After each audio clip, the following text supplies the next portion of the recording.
sheekooyinka uu iga yaqaana laakiin mid yar baan ku daray oo burco ku saabsan anigu markaan Camuud secondary-ga ku jiray kubadda ayaan aad ugu wanaagsanaa marka waxa jirtay bariga waa lixdanadii dabayaqadoodii waxa la yiraahdo Somaliland football competition oo gobolada Somaliland ka imanaya iyo labadii secondary school Sheekh iyo Camuud marka burca team bay lahayd Erigaba team bay lahayd Ascaanood team bay lahaa Boorama team bay lahayd Hargeysa laba team bay lahayd marka waxaan garanayaa maranu halkan ku ciyaarnay burco oo teamka yagii Camuud iyo burco isku soo hagaageen marka reer burco waxay caan ku ahaayeen waqtiga waxa laga yaabaa adduunyadu iminka inay isbedeshay goolka teamka ka soo horjeeda burco xaqiisa dambe inta la fadhiisto ila tuurtuuro abadadka qaarkii ay yiraahdaan war hadduu hebel ku dhaafo jabiyo yaana kubadda hadduu kula dhaafo isagu yaanu kula dhaafin marka burco waan ka biqi jirnay marka kubadda lala tartamayo laakiin dad marka si dhab ah u hadasho dhaqan culus leh dad miisaan lihi ay ka soo baxeen generation walba dad miisaan lihi ay ka soo baxeen ma noqdaan dad mutacallimiina amba dad muallifiin waaweyn ha noqoto amba dad baayac mushtari ha noqoto amba siyaasiyiin ha noqoto geedada dheer ayay goor walba burca dhashaa oo ah dadka safka hore soo fadhiista marka ummadda Soomaalida oo dhan loo eego iyo Somaliland labadaba marka waxaan doonayaa inaan halkan uga mahadnaqo inta nool ee reer burca oo idinku aad ka wakiil tihiin iyo inta inaga hooseysa Allahu naxariista inaan halkan uga mahadnaqo gobolkan Togdheer barasaabka oo naan wali is arag meeyarka magaalada madaxda kale degmada ciidamada booliiska madaxdooda iyo ciidamada caawa amniga inoo haya iyagana intaba waxaan doonayaa inaan aad iyo aad ugu mahadnaqo waayo inoo ma suurto gali kartaan caawa inaanu san isku aragno haddii aanay intaasuba inaga dambayn oo aanay ina ilaalilayn oonay ina tixgelinayn waxaa mahadnaqa oo kale aan ku darayaa qof dhalinyaro ah oo had iyo jeer aniga arrimahan aan ku jira ee ku wareega waddanka ka sii shaqeeya amuuraha hoose ee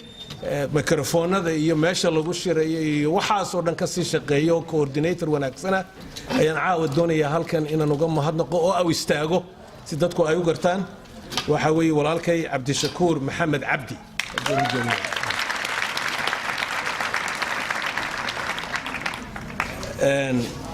idinkana dee dhammaantiin inaad idin mahadnaqo sida quruxda badan leh aad u soo qayb gasheen iyo fadhiga wanaagsan iyo aamusnaanta iyo dhegaysiga aad baan idinku mahadnaqayaa su'aalihiinuna ha noqoto qaar dee ay naxariis ku jirto ha noqoto dad badan baa la ii sheegay inay ka yimaadeen burca dibaddeeda Hargeysa ha noqoto Laascaanood ha noqoto degmooyin kale ilaa Puntland baa laga yimid baa la yiri inta dhulka ka timidna aad baan u salaamayaa idinkana waxaan idin leeyahay welcome waxaan hadalkayga ku bilaabayaa marka oo nagu soo horeysiinayaa in badan ay ka dhinaatee Somaliland ha noolaato Somaliland ha noolaato waxaan doonayaa inaan caawa laba kalmadood Ali walaalkay Dr. Ali Khaliif Gallayd inaan laba kalmadood halkan ka idhaaho oo ku saabsan isaga mid isaga ku saabsan iyo mid isaga aan u soo jeedinaya caawa iyadoo adduunyaduna dhageysanayso waxaan ka sheegayaa horta Ali waxa weeye hadeydaan aqoon de biography-gii lama sheegine oo adduunyada kale biography-ga la keenayo qofka waxoogaa laga sheekeeya iskuuladu ka soo baxay iyo shaqadu qabtay iyo experience iyo arrimaha caynkaas Ali hadeydaan aqoon Dr. Ali Khaliif Gallayd generation kasta ha noqoto Soomaaliya kuwa inaga hooseeya aabbayaasheen iyo hooyooyinkeen iyo awooyinkeen iyo macooyinkeen iyo kuwii ka sii horeeyay iyo kuwa maanta nool inta markaad isku wada darto Ali Khaliif wuxuu ka mid yahay dadka ugu horeeya ee ugu aqoon badan maanta Soomaali ayuu ka mid yahay marka in la ogaado way talabaad Ali Khaliif siyaasad markay noqoto maaha siyaasadda maqaaxiyaha laga sheegay ku leeyahay oo laga xigin iyo xurriyad inuu qofku haysto uu ku hadlo tasaddexaad waxa weeye media wadanku amba jaraa'id ha noqoto radio ha noqoto television ha noqoto internetka imika ha noqoto media-una inay xor tahay oo la xakamayn karin dadka media ka shaqeeya ee ku jira jaraa'idka iyo telefishinada iyo websites waxa ku jiraan tayna iyaguna edabteedii yeeshaan waa laga maarmaan oo adduunyada kale qawaaniin baa u taala haddaad meel ka dhacdo oo foolxumo aan loo baahnayn la timaado tahay qof journalist aad tahay xukun baa ku qabanaya ingiriiska waxa la yiraahdaa libel law qaanuunkaas ku qabanaya inaad dad fadeexadayso cambaarayso oo meel kaga dhacdo adigoo aan hayn evidence-kii iyo wixii loo baahnaa laakiin jaraa'idka iyo media-hu inay xor yihiin oon la xakamayn karin dimuqraadinimada waxay ka mid tahay rukunada ugu waaweyn taafraad ee dimuqraadinimada lagu yaqaanaa waxa weeye rule of law dee inuu wadanku qawaaniin leeyahay qawaaniin loo siman yahay qawaaniintana in qof walba uu hoggaansan yahay qiso yar baan idiin sheegaya aniga igu dhacday Japan aniga oo qolo professor aageeyay jaamacadeedo halka seminar ku lahayn Japan xagga waqooyiga Japan dhulkii tsunami ku dhacay in fact Sendai magaalo la yiraahdo kolka ninkii diinka ahaa ee jaamacadda madaxda ka ahaa qaybtan professorada ee nacasume aniga ila maxaan ku raayay casuumay macallimiinta professoradii la socotay meel baan ka soo cashaynay waan soo soconnaa hoteelkii baan ku soo soconnaa waan iska lugaynaa magaalada Sendai Japan dee waa adduunyo tagtay oo dee maaragtay dhaqaalihii labaad ee adduunyada muddo badan ahayd imikana dhaqaalaha labaad sida runta wali ah shinuhu waxay ku dhaafeen waxa weeye quantity production waxay factories waxay sameeyaan laakiin quality production the shaqa isku malaha Japan is way ahead of China marka anagoo soconnaa hoteelkiiba dibna loogu celinayaa qolooyinkii professoradii iyo intii kale ee martaan way naga dambeeyaan aniga diinkiiba socon wadaanu marka hoteelkii halkaas oo kala wada weyn baa saa u hormarta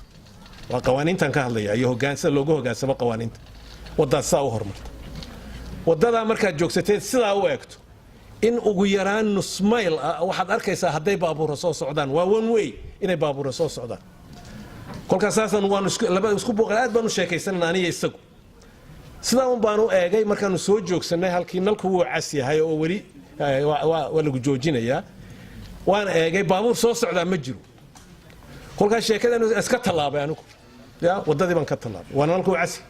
ingiriiska waxa la yiraahdaa iyo wadankan Mareykanka jaywalking ya iska talaabay isagii halkii buu joogsaday kolkaan waxoogaa socdeen bartanka wadadii dee ka talaabayeen iman dib u eego halkaas uu jooga kaso sidaa iigu qoslay waan gartay dib baan u soo noqday waan soo raacay hoteelkii baan markaanu fadhiisanay buu yidhi aan yara sheekaysanay labadeenu programka bari waa yahay waan sheekaysan su'aashii baan weydiiyay ku yidhi baabuur soo socdaa ma jira almost half a mile maxaa ku joojiyey wuxuu igu yidhi listen to this Somaliland listen to this wuxuu igu yidhi qawaaniinta hoggaansamida qawaaniintu ma aha buu yidhi marka bilayska amba cid kale dee ay ku ilaalinaysa dadkii qawaaniinta ilaalinaya ku ilaalinaya waxa la gartaa qofku inuu bisil yahay oo qawaaniinta u hoggaansan yahay iyadoo ilaahay moogay cid kale aanay ku arkayn ya inaad qawaaniinta u hoggaansantahay marka oo ma baahni buu yidhi inay bilays iyo waxaas inay ilaalinayaan nalkani wuu cas yahay waxa lagu leeyahay don't cross oo cas te ilaa intuu green ka noqonayo cagaar ka noqonayo waa inaad sugta horta taa weligay ma iloobin anigu oo imika markaan meelaha mariyo goolba waan siira xisaabiyo odaygii Japanese-ka ee diinkii baan xusuustaa reer Somaliland marka waxaan ku leeyahay يعني قوانين rule of law ما هون جنرال كي بليس كأنبا محن كراي عسكري كي بهالكن جوجا أنبا ميلتري كي بهالكن جوجا أنبا مدحويني هي بجوجا أذيك إني كاد دعوت على شتيو القضي قوانين تاني إني تاي دنجود يا od marka ilbaxnimo la timaada caynkaas qawaaniinta adigoo lagu arkayn hadaad u hoggaansato waad bislaato waad ilbaxday soo adamaaga waa waxyaabaha reer Soomaaliland aynu u baahanahay dimuqraadiyadana dhigas arinta shanaad ee dimuqraadinimada lagu gartaa calina uu yara taabtay waxa weeye inay leedahay qawaaniintaasu distoorku waa barroosinkii weeye dadka wadanka iyo siyaasadda distoor inuu leeyahay calina uu ku hagaagsan yahay oo distoorku waa la abuuraa wax badan baa noqda wax raasamaala oo aan la bedelin noqda laakiin wax badanna waa la bedelo oo had iyo jeer distoorku it is always in amendments in kolba ila wax cusub baa soo baxaya wax hore meel la dhigtay baa laga yaabaa inay qalad ahaayeen oo dib loo sameeyo. Let me tell you one story about that in America oo cali aanu sheeg distoorka Mareykanka markaad eegto aniga shandadeedu igu jira meel meeshan joogo waan sitaa waayo waa halka magaligeliyadeyda ugu weyn ay jirto way ya nin Mareykan mar hadaan noqday distoorkaasi waa waxa aan isku ilaaliyo distoorka Mareykanka ee inta soo jiray 200 sanadood iyo googa soo jiray ee amendments badan lagu sameeyay hadda adeegtay amendments baa xaq tigba ilaa 7 malaynaya inay yihiin ama 25 muddo badan waxa la isku dayay in la soo geliyo tabdiishaas in la soo geliyo line amba qaynuun oranaya dumarku xaq ay leeyihiin waa in distoorka iyo ummadu ay ilaaliso women's rights in la ilaaliyo wala soo dadaalay doodo badan baa la keenay wax badan baa la helay laakiin marka dambe waxa wali lama helin waxa ay suurtay weeydan waxa weeye gobolada Mareykanka konton gobol baanu nahay waana ugu yaraantii aad ka hesho 2/3 goboladu inay cod ka bixiyaan ma aha dawladda federaalka soo damaadgal laakiin lagama daalino haddana dabeel cusub baa soo socota oo ku saabsan qadiyada dumarka marka distoorku waa wax nool oo had iyo jeer تبديل لغو سمي marka dadku ay isla gartaan ee la sheekaysto soma maaha wax inta sidii la qoro deetana la xidho oo deetana qof lagu jabiyo deetana meel la dhigo ma yeah it's a living document that's always in transition marka cali taa ku hagaagsan laakiin wadanku inuu yeesho distoor hadaanu distoor jirin ma kala baxayna xuquuqdeeda garan maysaana kuwa garan maayo halkaas ay ku qoranta oo distoorkan Mareykanka inta ugu horeysa bill of rights baa la yiraahdaa qofku xuquuqda uu leeyahay halkaas ay tahay qofkii jabiya madaxweyne ma jabin karo bilays jabin kara ma jirto hadii maxkamadda la iska tagana markiiba wad ku badinaysa waa it is so very clear constitution yaala oo raasamaala oo baroosin ummadda oo at the same time isla markaana laga doodi karo waxa lagu kordhinayo iyo waxa laga bedelayo laga doodi karo arinta ugu dambeysay anigu aan ila tahay dimuqraadinimadu inay tahay dab marka lagu dhaqmayo waxa weeye al-adala justice al-adala adaaladuna noocyo badan bay leedahay qofku wataan idin sheegay inuu cadaalad lagu dhaqmo xuquuq qofkaas leeyahay rag iyo dumar xuquuq leeyahay dumar wadaniyo wadanka ku nool waa inuu cadaalad even dadka ajnabiga ee hargeysa amba burcaan amba berbera amba laascaanood yimaadaan amba boorama yimaadaan inay leeyihiin xuquuq la ilaalinayo inay leeyihiin individual rights iyo group rights cadaaladda waxa kamida majority iyo minority hadduu wadanku leeyahay ummadu ay leedahay imka Mareykan oo kale the minority waxa ugu weyn waxa weeye dadka madow ee inagoo kala anigii cali aanu kamid nahay deemka ya dadkii halka degay oo ilaa tiradoodu imka ilaa ay tahay maxaan ku lahaay at least dhowr iyo 30 milyan maray xuquuqda ay leeyihiin waa minority dadkaas waxa ku soo biiray dadka ka soo farcamay Isbaanishka amba kuwii wadanka ku noolaa bari hore amba kuwa badan oo 30 sano 40 sano ugu dambeeyay immigrants wadanka soo galiyay oo imika oge Trump uu leeyahay albaabada hal la xidho hal la jooji dadka aan cadaanka ahayn European stock inta kale minorities wali marka majority-ga cadaanka ahayd iyo minority-gi soo kordhisay tiradooda in xuquuqda ay leeyihiin la isku qiyaaso waayo dadka majority-ga de xuquuq bay leeyihiin the majority has rights yeah the minorities have rights bisaylka siyaasadeed bisaylka qarannimo bisaylka madaxnimo bisaylka dadka wadan ku nool waxay ku xidhan tahay sida la iskugu miisaamayo ee la iskugu haynayo labada xuquuqood ee aanay isku hirdiyeyn oo madaxa isku dhufanayn sida la iskugu miisaamayo waa cadaalad in yaran ka idhaaho doorashooyinka, and then I will sit down. And Somaliland wax badan ayaa qabsoomay ka mid tahay doorashooyin in la galo. doorashooyin madaxweyne ayaynu soo galnay soo damaad garan oo ugu yaraan 3 oo dadku ay doorteen maaha kuwii hore intii la bilaabayay ma waxaan ka hadlayaa nationwide elections 3 doorasho caynkaas ayaynu soo maray xaga madaxweynaha iyo madaxweyne ku xigeenka baarlamaanaynu dooranay in muddo waa faa'iido weyn iyo guul weyn laakiin halka marka baarlamaanka kala la eegay nagu soo socota hal caanaha diqsiba ku jira waxa diqsiga caanaha ku jira waxa weeye de baarlamaankii la doortay 2005 ayaa wali Hargeysa fadhiya ya imkana waxa la marayaa 2019 sagaal sanadood bay dhaafeen waqtigii loogu tala galay inay dareeraan oo kuwa kale la doorto de adduunyada meel ay ka dhacdaan u garanayo waxaas ay ka dhac garmayaan kolka dimuqraadinimadii bay naafaynaysaa ya waayo dadkan codkii la siiyay de uu dhamaaday kolka sagaalka sanadood waxay u fadhiyeen cod la siin bay iska fadhiyaan dad aan la dooran bay iska fadhiyaan meesha dimuqraadinimadii bay wax weyn u dhimaysaa marka inaynu noqono dad aad iyo aad celebration u galo oo fantasiya u samaysta inaynu doorashooyin soo galay dimuqraadinimo ah waynu qalanaa waynu soo samaynay laakiin waxa soo dhami waa fragile waa aad iyo aad ayay u jilicsanto way jabi kartaa guurtidu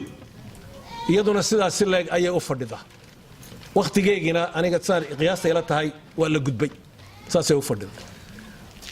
markaas waliba imka guurtidu dhaxaltooye iyo waxbay gashay هذا قرميس خايس وين بهالكانية للسوقي وقتها يقول داف وما تدير هي الصومالي لاند يدينكم كم إذا هايد دول قاد كيو كويرا they want to finish this in دور الشوين لقالو so سيدا ما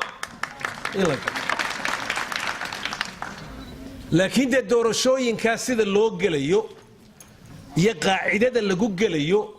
إن لقد ضوضه أي اللوج بهاي هاي والله سلا قد تطبع كورنا بدن باورنا يا قاعدتي هوري برلمانka lagu galay ma soconayso waa intuu cusub la sameeyo marka doodeedii taa waa loo baahan yahay anu arimaha waan ka hadli doonaa Hargeysa markaan ku noqdo lecture soo socdo taasina waa talabaad waxa kale oo doorashooyinkan ku xidhan waliba khaasatan baarlamaanka adduunyada aynu ka doonayno aqoonsi oo noo sheegtay many times even in the last 3-4 months doorashooyinkaasi waa inaanay idinku dhaafin 2019 bisha December waa inaanay idinku dhaafin Mareykanku caynkaas u yimid haddii taa la idinka helo oo declarationka aad soo saartaan inay idinka dhab tahay waxa la wixii aad u baahataan ugu horeyso lacagad waxaan ku maamushaana diyaar baan u nahay xisbiga jamhuuriga ee Mareykanka Republican Party institutionka weyn oo Washington ku leeyahay dhagteedaan ku maqlay sidaas ay yidhaahdeen waa degan oo waliba qofka inooga wakiila magaalada Washington Bashir Good oo nin aad iyo aad u firfircoon oo maskax weyn leh oo ka soo sameeyay arrimaha caynkaas laakiin waxay ku leeyihiin haddii doorashadaas ay idin la dhaafto December 31st 2019 waxbay idinku darsanmay hadday inaga dhab tahay in adduunyadu ina garato shaqo badan bay taasi u baahan tahay dood cusub soo socotee laakiin waxa weeye adduunyadu waxay inaga doonayso inaga filayso waa inaan gudnaadee haddii kale ma dhaqaaqi kareen marka waxa ku xidhan aqoonsiga la fahantiisa ba qayb badan kaga xidhan tahay haddii aqoonsiga xitaana noqon wadooyin laynoo dhiso biyaha oo laynoo hagaajiyo electric laynoo hagaajiyo jaamacadaha laynoo hagaajiyo cusbitaalada laynoo hagaajiyo waxay ka mid tahay waxyaabaha aynu qaadanayno aynu dadka kala doodinayno oranayno waxa iyo waxaasaan u qabsanay idinkana sidii noo kala nahay nala qabta waxa iyo waxa including arrintii ku saabsanayd international recognition. Finally, 2 more points. haddii aynu doonayno oo inaga dhab tahay in Somaliland ay noqoto wadan adduunyadu ay garato doodeeda inay la soo noqotay qarannimadeedii la soo noqotay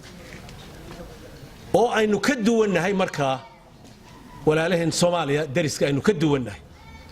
de waxaynu u baahannahay doorashooyinkaasu inay noqdaan markhaatiga sida aynu uga duwannahay ay noqonayso oo marka la wada doodayay Somaliland iyo Soomaaliya wada doodayaan onorayno de waxba kuma darsan karna de annagu dadaan doorasho wadan ka qabsan karin de ya waxba kuma darsan karno annagana na eega halkaanu soo marnay marka waxay daliil u noqonaysaa dooda aynu doonayno inaynu wadanka kale ka duwannahay dhaqan wadaagno afan wadaagno diinan wadaagno laakiin dawladnimada waa la kala tagay waxa ugu dambaysa on leeyahay doorashooyinkaas waa inay waqti degdeg ah ku dhacaan oo la sii kordhin 9 sanadood baa la kordhinayay we are sick of that in degdeg ay u dhacaan waqti haboon farsamadeedii degdeg meel loo dhigo soo maad garan iyadoo comprehensive oo meel walba doorashadaas ay ka dhacdo meel gooni oo aan ka dhicin meel walba ka dhacdo soo maad garan ayaa aniga ila tahay hadaynu taa keenno dimuqraadinimaduna way xoogaysanaysaa adduunyaduna waxay noo garanaysaa dad ilbaxay oo geedada dheer noqday oo adduunyada doodeeda ka qayb gali kara wax badan oo ay ku faanaana miiska soo dhigi kara waad mahadsantihiin Somaliland ha noolaato waashiyahay دستورنا وعلينا هاي دورشوي النوار ربناينا إنه سوديار إنه سدايا واحد دستور شيء يو وح ترتن كدورشوي كاللوجو باهي هي سيدي اللوجو بقول يسلا إن لبضع نسكت له وسامع هاي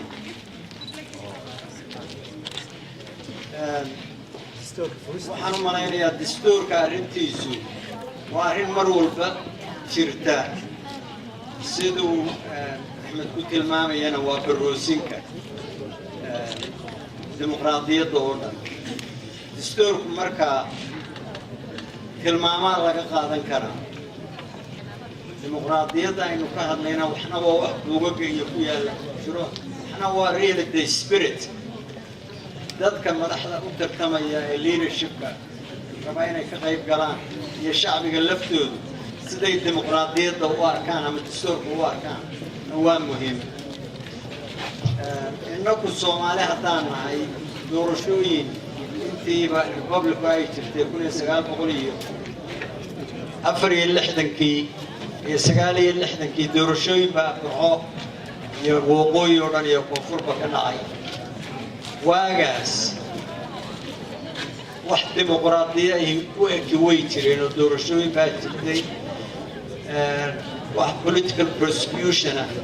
عند الحرام for political purposes وحرام ما تجرين صحافة فرية تجري وعربية إنجليزية طلياني بقى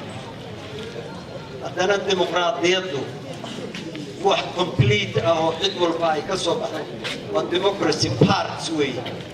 qaarkoodna waa kashaa oo waad ku guulaysataa qaarna guuldarra kaaga dhacda laakiin de waa wax haddii la korayo iyadana laga bogan karo marka doorashaduna waa arrin markaa taagan tartan taagan yabaq badan taagan dagaal siyaasadeed oo jira saxaafad weliba intii hadda social mediada ayna u soo kordhay si badanna wuxuu faa'iideynaysaa haddana dhibaatooyin badan abuuraysa marka sidii la isu xunsiin lahaa madaxdana waa laga rabaa iyo dadka tartamaya dastuurkii iyo shuruucdii waddanka iyo dimuqraadiyadda lagu hiranayo dhan in la tixgeliyo doorashaduna waa mid ay macna beelayso dimuqraadiyadda laga hadlayaa haddaan doorashadiina loo dareerin iyadoo raalli lagu yahay shacabkuna rabo waxaana tusaya inay rabaan iyo in kale inta vote garaysa haddii boqolkiiba 30 vote garaynayso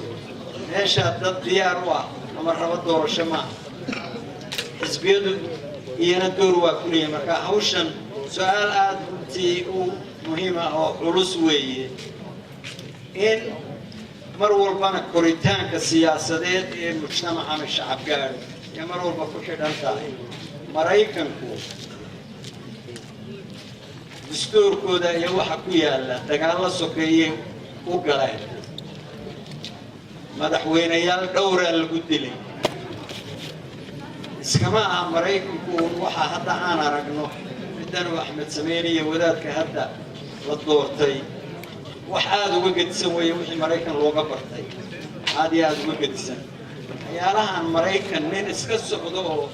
waxaanu ka dhigtaa nin geel soo arooriyey oo ul madhaydha tuurta u saaran tahay oo yidhi anaa madaxweyne u ordaya oo nasiibkiisa madaxweyne loo doortay bush nin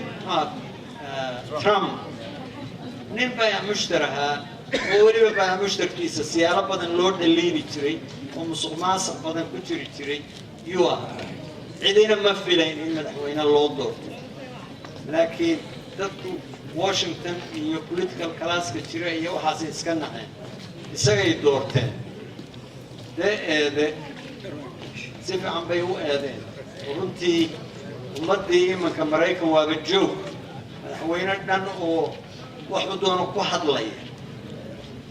oo wixii siyaasadda arrimaha dibadda ee maraykanku ee adduunka leadership uga hayay awood uga hayay nin intuu aroortii soo kaco oo 3 television station daawado halkan computerkiisa ku fadhiisanaya oo go'aan gaadhaya go'aanku gaadhaya waa go'aan laga yaabo xitaa adduunka qabyaaladda iyo dimuqraadinimada way isku soo faruurmayaan qabyaaladdu waxaan qabyaaladda leeyahay sidii doonaba ha loo dhigee waa particular something particular amba jilib hoose ha laga hadlo amba jilib sare ha laga hadlo waa particular inta kale kuma jirto habeenkii dhaweyd dadkii dawataan in badan baan ka hadlay waa particular and therefore waa exclusive dimuqraadinimaduna waxa weeyi general particular maaha waa general hal markay dee ugu wanaagsan tahay waa general dagaalo badan baa loo soo galo waa kacada qaarkood ka hadlay laakiin waxa lagu socdaa waxa weeyi general qabyaalad general oo lagu socdaa ma jirto way go'an tahay halkaa joogto way go'an tahay laakiin dimuqraadinimadu waa wax lagu socdo hayaankeyga iyo maxaan ku rahay tacabkeyga goorma lagu jiro every generation and maybe even every century horta sidaa inaynu u kala saarno waa important. Second thing I want to say about this qabyaaladda idagu haddaad u haysataan qabyaaladeennu inay tahay dee wax fool xun oo dadka kala fogaysa oo isnacsiisa oo dadka qaarkood lagu joogsado waad garanaysaa gabooyaha ka mida kelideed ma adduunyada kalena way ka dhacday maraykanka aniga iyo cali aan ku baraarnay wax ku baranay ilaa maantay taagan tahay cunsuriyadda waxa la yidhaahdo racism ilaa maantay taagan madaxweynaha maraykanka oo dee si aanu yaabnay loo doortay oo aanu ka naxnay oo nin afxun oo aqoontiisu gaaban tahay oo lazy ah wax walba laakiin wuxuu aaminsan yahay marka gunta loo dhaadhaco waxa la yidhaahdo white supremacy dadka caddaanku in ilaahay ka fadilay dadka inagoo kale ayuu aaminsan waa racism dagaalkaasina waxa lagu jiray waxaa la bilaabay maalintii dadka madow laga soo dejiyey furdadihii lagu geeyey iyagoo cabiida maalintaasuu dagaalkaasu bilaabay gatarbii arrintaa intaasay ku soo jiray over 250 taray ka badnay 300 obama la doortay safar wanaagsan bay keeneen laba goor baa la doortay dad badan oo cadaan oo ka ilbaxay dee racismka qabyaaladooda ka ilbaxay ayaa obama doortay marka meel aanay jirin us against them anuu ma garanaya adduunyada india waa ninka arkay waddankaa ballaadhan india bilyanka qof ay ku nool yihiin iyo in ka badan dad waxaa jira ugu yaraan 50 milyuun ah 50 million people in india oo la yidhaaho untouchables elite aan la taaban hadduu halkaa ku hormaro waa inaad waddada dhanka kala maro yani halkaasay gaareen welina waa wixii gaandi uu ka dagaalamayay kumuu guulaysan oo ka dagaalamay ilaa maantana way taagan markii dambena waa tii lagu dilay dee wuxuu ka hadlayeyna waxay ahayd dadka untouchableska iyo dadka muslimka oo 100 milyuun ahaa in labadaasu ay waddanka la yeeshaan dadka hinduuska dee niman hinduusa assassination ku sameeyo waayo waxay ku doodayeen gandhi waddankii muslimku siinaya haddana markii dambe dee waa tii 1947 la kala guuray ee dadkii muslimka intoodii badnaadna ay Pakistan loo sameeyey dad badan ay ku baabeen adduunyo badan ay ku dhimatay meel aanay ka jirin us against them adduunyada numa garan kolkaa dhan yaynaan dee aad iskugu canaanan oo si waxaynu gooninahay yaynaan iska dhigin laakiin dee dhibaatadu waa mid taalla oo ilaa laga gudbo aan waddanku inoo dhismayn sidee looga gudbayaa bay noqonaysa marka anigu waxaan isku dayay maybe a magic wand inaan soo dhigo wax yaroo u eegde sidii waxaa daweynayso ayaan soo dhigay waayo dee waa in how do we get out of this su-aashu wey maynu dul fadhiyanaa unde forever ilaa qiyaama uuskan dee foosha culeyna in horyaal maynu dul fadhiyanaa oo weliba qaarkeed dee we dance for it oo sacabka u tuna dee qaarkeed maya we have to do something about it haddii qaran dee la abuuray wax badanna waynu soo qaqabanay oo na soo hagaajisay oo dee wadinka garanaya dee dagaalkii ka dhacay Hargeysa iyo waddankan waxaa la yidhaha dagaalkii sokeeye ee la yidhaha waad garanaysa within particular community sida looga bixi kara aniga waxay ila tahay siyaabo badan baa jirtaan anigu taan soo jeedinaya waxa weeye leadership waxa la yidhaha hoggaan waddan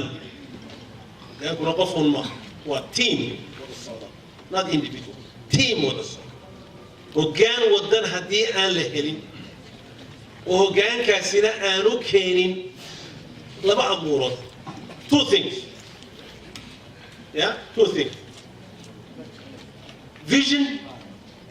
three things vision aragti dheer oo dadka wada gaari karta aragti dheer oo soo wada jiidan karta oo wadnahaaga taaban karta haddaad ceerigaaba degan tahay iyo haddaad buuhooda degan tahay iyo haddaad saylac iyo looyacada degan tahay iyo haddaad gebile iyo burca degan tahay wadnahaaga sidaa usoo gudbiya vision oo dhiiggaaga dhaqaajiya oo ku xanxanteeya in la helo labaad in la helo cadaalad in la helo cadaalad haddii la helo dadka urtooda ayaa way isku soo dhawaataan way isku qalbigooda isku soo dhawaata niyaddooda isku soo dhawaata maskaxdooda isku soo dhawaata